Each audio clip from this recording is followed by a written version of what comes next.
Hello everyone! In this video clip, I'm asking Dr. Risden and Father Neilson some pretty tough questions. These are questions that I definitely could not answer on my own, and I was hoping they could provide me a bit of guidance and wisdom, which of course they never fail to do.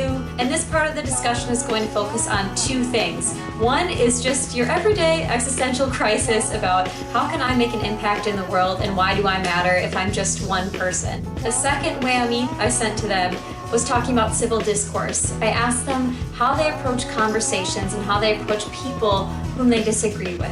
And especially, and this is the difficult one, what do you do when that other person is closed off? This is something I've been asking quite a few people, especially those I've interviewed for The Conversationalist. It's interesting to mine the techniques of these people to better hone your civil discourse abilities, because I think that's something we really need right now, desperately. I find that I struggle with the smallness of my impact and what I can do. Did you ever encounter those feelings, or was that not something that you ever struggled with? About 2 hours ago. Is that even making sense to anybody? Am I the only one interested in this topic right now? Not 2 hours ago, because we had such a lovely class. Yeah. But all the time. Yeah. All the time. Because you're always only going to be one person. And any one person is just a little being in the great shape of things. But on the other hand, you are one. And you have your talents, and you have your being, and you have your life to live. And it matters just as much as everybody else's does. And it's the one you have. And so I think what you search for is, I don't know, this is being too overbearing probably. If one seeks to have an impact, then you're insisting someone else respond to you in a certain way. Mm-hmm. Whereas instead, if you find that space of joyfulness and live in that, then you're much more likely to have an impact. But when you do, it will happen because people choose for it to happen for them too, rather than one's own efforts trying to force them into it. Mm-hmm.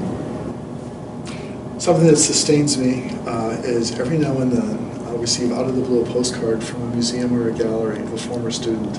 And that will sustain me for the entire semester, is that I remember seeing this, or you mentioned this, and it's a little trophy for me. Those are something that I keep. I mean, I'm not a collector in a certain sense of too many things, and I'm not looking, I'm not asking them to feed these things to me, but when that occurs, I can't tell you, that's euphoric. That's an affirmation that I am where I ought to be, if there's such a way of thinking that way.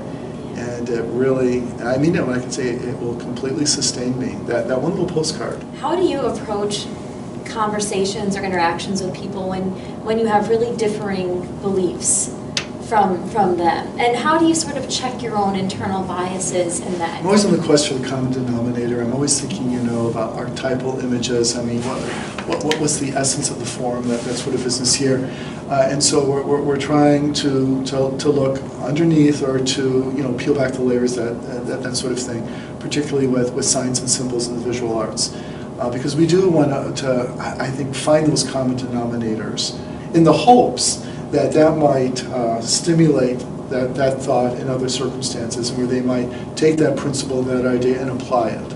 So I think that's part of the strategy, because I agree, because one of the what do I want to say, ways that art works is to allow us to recognize that we have common denominators, I think, or that we have shared narratives, similar interests in things, whatever those great things are.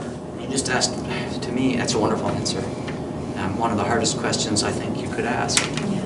How do you go, Nora? that makes it though a really important one to ask, and I don't have really good strategies for that. I very much like Father Jim's idea of sharing stories, sharing images, finding common ground, but that takes willingness from both sides. To do that, you have to be able to engage to begin with. So I'm embarrassed to say, as far as I know, I only really have two techniques.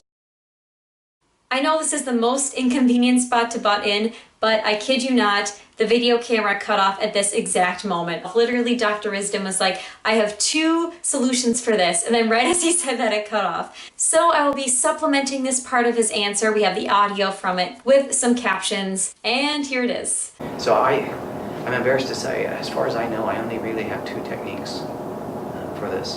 And one is just asking questions instead of talking to myself. You know, just if there's someone with whom I really can't find any, you know, you sit down next to somebody on the airplane and you realize that person's views on things are just antithetical. But that person's going to talk to you for the next hour and a half, With the headphones in. regardless of what you do. Yeah. So my way to make that person feel a little bit more at peace or a little bit more comfortable is, you know, I say, you were showing me that picture of your kids. Tell me about your kids. You know, what are they doing now? You know, you just ask them a bunch of questions, and try to get them on some level of comfort, and hope that it helps them break a boundary instead of make a boundary. But beyond that, my way is to shut up and go away as soon as I can. Okay. Because I do find there are times when I'm not going to be able to do any good. So rather than do no good, I just try to do no harm and be quiet, get out of the way. That's I know that seems like giving up, but to me it isn't really giving up. It's just knowing that all I can do in the present is make the situation worse. Sorry, that's not a very good answer, but it's an honest one. No, that's very honest. I appreciate that. Yeah. Do you know David Tracy? He's a theorist at the University of Chicago. don't. He's also a Catholic priest. He wrote about the analogous imagination, and that changed my entire pedagogy. You know, this whole thing, you know, knowing something by seeking similarities rather than its differences. And he goes, this is a strategy for discerning, you know, great truths everywhere. The analogous imagination. And T.S. so- Eliot calls it objective correlative. It's It's the same notion exactly. Thank you very much for watching. If you enjoyed this part of the conversation, take a look at the other 2 video clips I'll have linked below, as well as my full conversation with these 2 professors. And don't fight the urge to like this video if you enjoyed it. I could never deprive you of such a pleasure. I'm going to get like 10 dislikes just from the way I phrased that. Oh dear.